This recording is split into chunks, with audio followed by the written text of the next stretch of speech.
How the first letter was written. Once upon a most early time was a neolithic man. He was not a Jute or an Angle or even a Dravidian, which he might well have been, best beloved, but never mind why.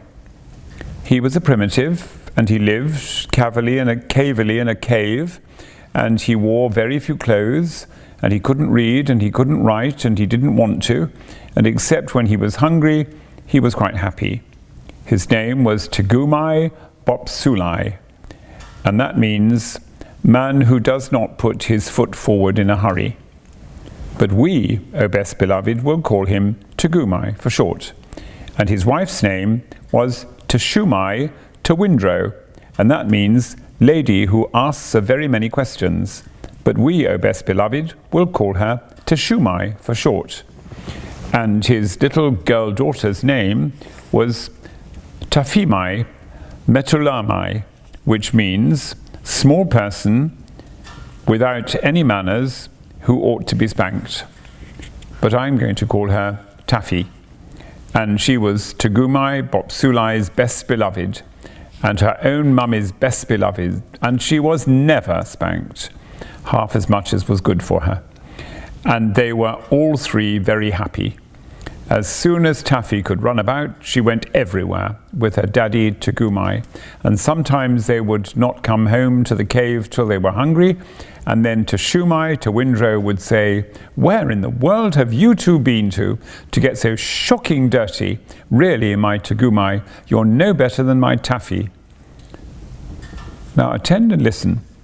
One day, Tegumai Bopsulai went down through the beaver swamp to the Wagai River to spear carp fish for dinner, and Taffy went too. Tegumai's spear was made of wood, with shark's teeth at the end, and before he had caught any fish at all, he accidentally broke it clean across by jabbing it down too hard on the bottom of the river. They were miles and miles from home. Of course, they had their lunch with them in a little bag, and Tegumai had forgotten to bring any extra spears. "Here's a pretty kettle of fish," said Tegumai. "It will take me half the day to mend this." "There's your big black spear at home," said Taffy. "Let me run back to the cave and ask Mummy to give it to me." "It's too far for your little fat legs," said Tegumai.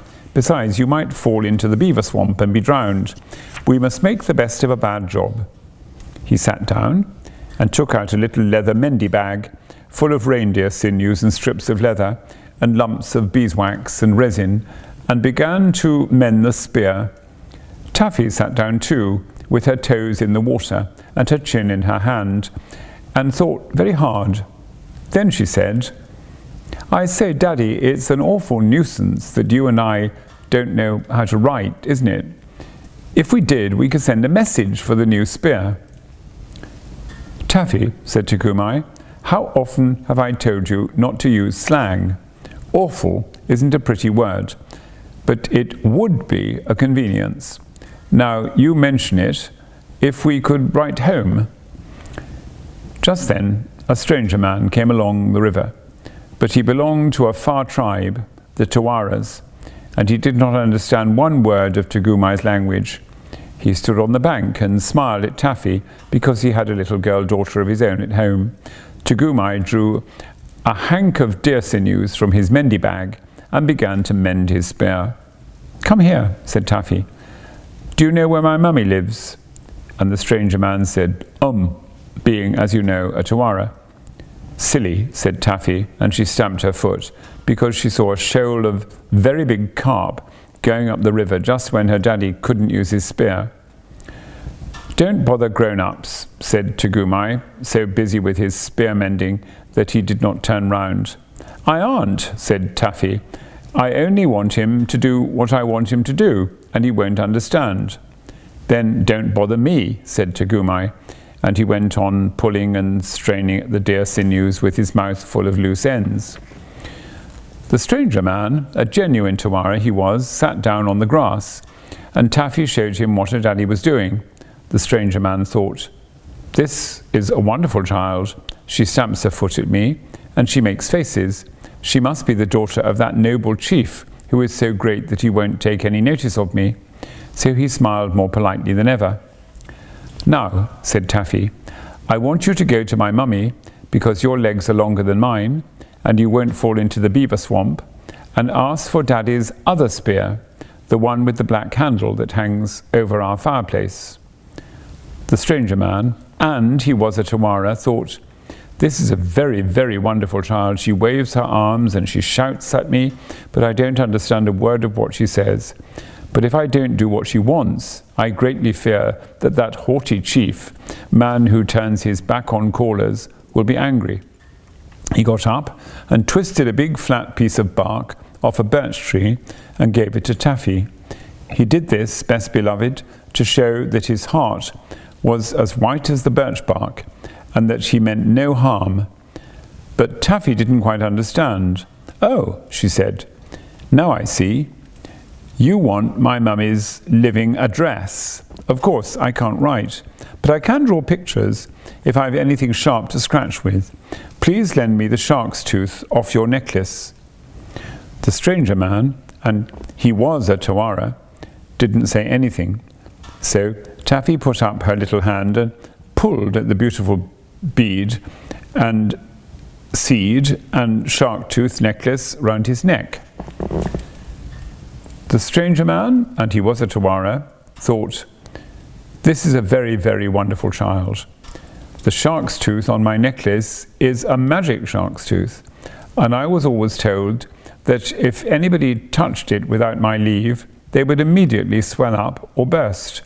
But this child doesn't swell up or burst, and that important chief, man who attends strictly to his business, who has not yet taken any notice of me at all, doesn't seem to be afraid that she will swell up or burst. I had better be more polite." So he gave Taffy the shark's tooth, and she lay down flat on her tummy with her legs in the air, like some people on the drawing room floor when they want to draw pictures. And she said, "Now, I'll draw you some beautiful pictures. You can look over my shoulder, but you mustn't joggle. First I'll draw Daddy fishing. It isn't very like him, but Mummy will know because I've drawn his spear all broken. Well, now I'll draw the other spear that he wants, the black-handled spear. It looks as if it was sticking in Daddy's back, but that's because the shark's tooth slipped and this piece of bark isn't big enough. That's the spear I want you to fetch. So I'll draw a picture of me, myself, splaining to you. My hair doesn't stand up like I've drawn, but it's easier to draw that way. Now I'll draw you. I think you're very nice, really, but I can't make you pretty in the picture, so you mustn't be offended. Are you offended?" The stranger, and he was a Tawara, smiled. He thought, "There must be a big battle going to be fought somewhere, and this extraordinary child who takes my magic shark's tooth but who does not swell up or burst is telling me to call all the great chief's tribe to help him. He is a great chief, or he would have noticed me." "Look," said Taffy, drawing very hard and rather scratchily. "Now I've drawn you, and I put the spear that Daddy wants into your hand just to remind you that you're to bring it. Now I'll show you how to find my mummy's living address. You go along till you come to 2 trees, those are the trees, and then you go over a hill, that's the hill, and then you come into a beaver swamp all full of beavers. I haven't put in all the beavers because I can't draw beavers, but I've drawn their heads, and that's all you'll see of them when you cross the swamp. Mind you don't fall in. Then our cave is just beyond the beaver swamp. It isn't as high as the hills really, but I can't draw things very small. That's my mummy outside. She is beautiful. She is the most beautiful mummy there ever was, but she won't be offended when she sees I've drawn her so plain. She'll be pleased of me because I can draw. Now, in case you forget, I've drawn the spear that Daddy wants outside our cave. It's inside really, but you show the picture to my mummy and she'll give it to you. I've made her holding up her hands because I know she'll be so pleased to see you. Isn't it a beautiful picture? And do you quite understand, or shall I explain again?" The stranger man, and he was a Tawara, looked at the picture and nodded very hard. He said to himself, "If I do not fetch this great chief's tribe to help him, he will be slain by his enemies, who are coming up on all sides with spears. Now I see why the great chief pretended not to notice me. He feared that his enemies were hiding in the bushes and would see him deliver a message to me. Therefore he turned his back and let the wise and wonderful child draw the terrible picture showing me his difficulties. I will away and get help for him from his tribe. He did not even ask Taffy the road, but raced off into the bushes like the wind with the birch bark in his hand, and Taffy sat down, most pleased. Now, here is the picture that Taffy had drawn for him. "What have you been doing, Taffy?" said Tagumai. He had mended his spear and was carefully waving it to and fro. "It's a little berangement of my own, Daddy dear. If you won't ask me questions, you'll know all about it in a little time and you'll be surprised. You don't know how surprised you'll be, Daddy. Promise you'll be surprised." "Very well," said Tagumai, and went on fishing. The stranger man, did you know he was a Tawara, hurried away with the picture and ran for some miles till quite by accident he found Tashumai Tawindro at the door of her cave talking to some other Neolithic ladies who had come in to a primitive lunch. Taffy was very like Tashumai, especially about the upper part of the face and the eyes, so the stranger man, always a pure Tawari, smiled politely and handed Tashumai the birch-bark. He had run hard, so that he panted and his legs were scratched with brambles, but he still tried to be polite. As soon as Tashumai saw the picture, she screamed like anything and flew at the stranger man. The other Neolithic ladies at once knocked him down and sat on him in a long line of 6, while Tashumai pulled his hair. "It's as plain as the nose on this stranger man's face," she said. "He has stuck my Tagumai all full of spears and frightened poor Taffy so that her hair stands all on end. And not content with that, he brings me a horrid picture of how it was done. Look!" She showed the picture to all the Neolithic ladies sitting patiently on the stranger man. "Here is my Tagumai with his arm broken. Here is a spear sticking into his back. Here is a man with a spear ready to throw. Here is another man throwing a spear from a cave. And here are a whole pack of people," they were Taffy's beavers really, but they did look rather like people, "coming up behind Tagumai. Isn't it shocking?" "Most shocking," said the Neolithic ladies, and they filled the stranger man's hair with mud, at which he was surprised, and they beat upon the reverberating tribal drum and called together all the chiefs of the tribe of Tagumai with their Hetmara and Delmara and Nagusis and Woons and Alcuda of the organization, in addition to the warlocks, Angakocks, Juju men, and Benzis, and the rest who decided that before they chopped the stranger man's head off, he should instantly lead them down to the river and show them where he had hidden poor Taffy. By this time the stranger man, in spite of being a Tawara, was really annoyed. They had filled his hair quite solid with mud, they had rolled him up and down on the knobbly pebbles, they had sat upon him in a long line of 6, they had thumped him and bumped him till he could hardly breathe, and though he did not understand their language, he was almost sure that the names the Neolithic ladies called him were not ladylike. However, he said nothing till all the tribe of Tagumai were assembled, and then he led them back to the bank of the Wagai River, and there they found Taffy making daisy chains, and Tagumai carefully spearing small carp with his mended spear. "Well, you have been quick," said Taffy, "but why did you bring so many people? Daddy dear, this is my surprise. Are you surprised, Daddy?" "Very," said Tagumai, "but it has ruined all my fishing for the day. Why, the whole dear, kind, nice, clean, quiet tribe is here, Taffy." And so they were. First of all walked Tashumai Tawindro and the Neolithic ladies, tightly holding on to the stranger man, whose hair was full of mud, although he was a Tarara. Behind them came the head chief, the vice chief, the deputy and assistant chiefs, all armed to the upper teeth, the hetmans, the heads of hundreds, plaintoffs with their platoons, and dolmens with their detachments, woons, neguses, and akundras ranking in the rear, still armed to the teeth. Behind them was the tribe, in hierarchical order, from owners of 4 caves, 1 for each season, a private reindeer run, and 2 salmon leaps, to feudal and prognathians villainous, semi-entitled to half a bearskin of winter nights, 7 yards from the fire, and adscript serfs holding the reversion of a scraped marrowbone under Heriot. Aren't they beautiful words, best beloved?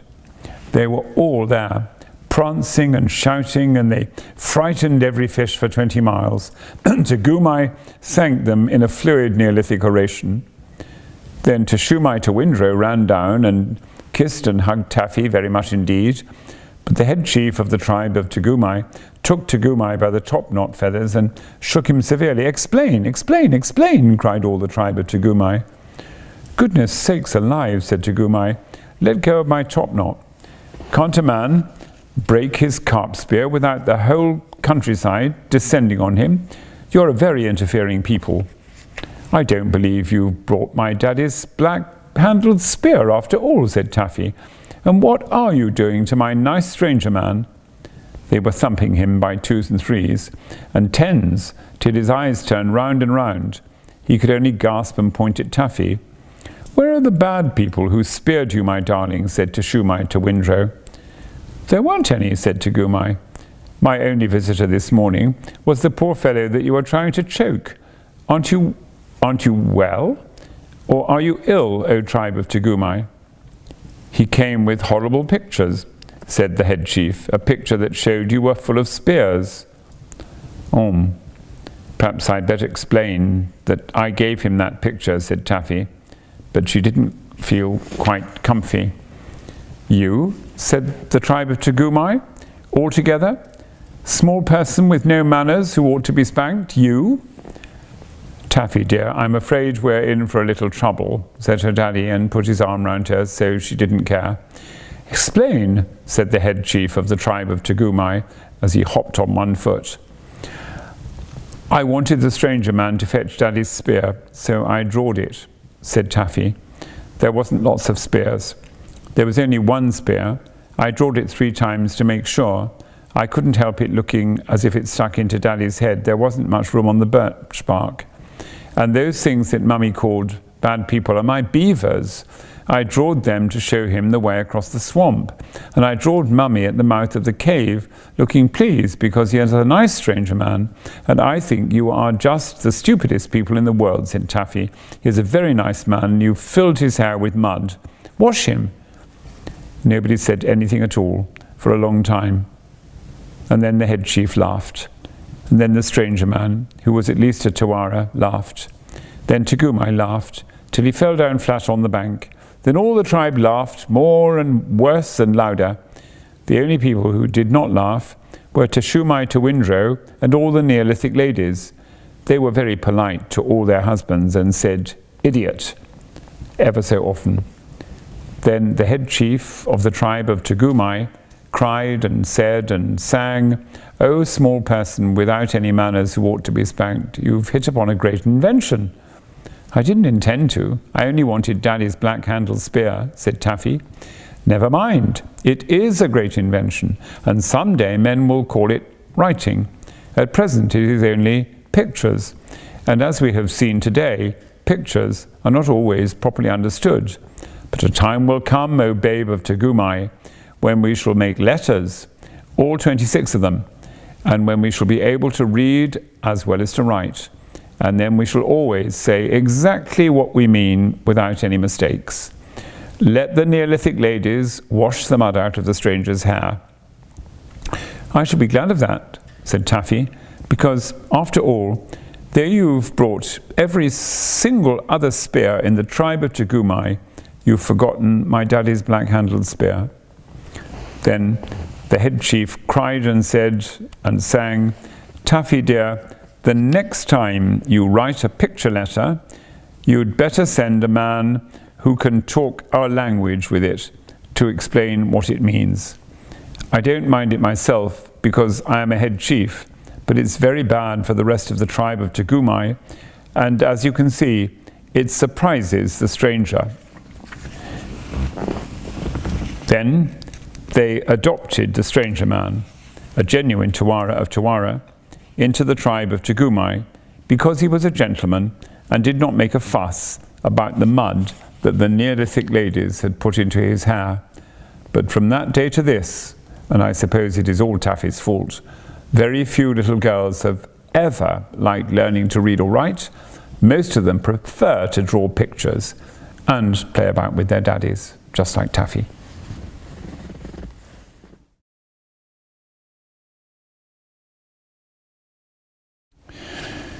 This is the story of Tafamai Matalumai, carved on an old tusk a very long time ago by the ancient peoples.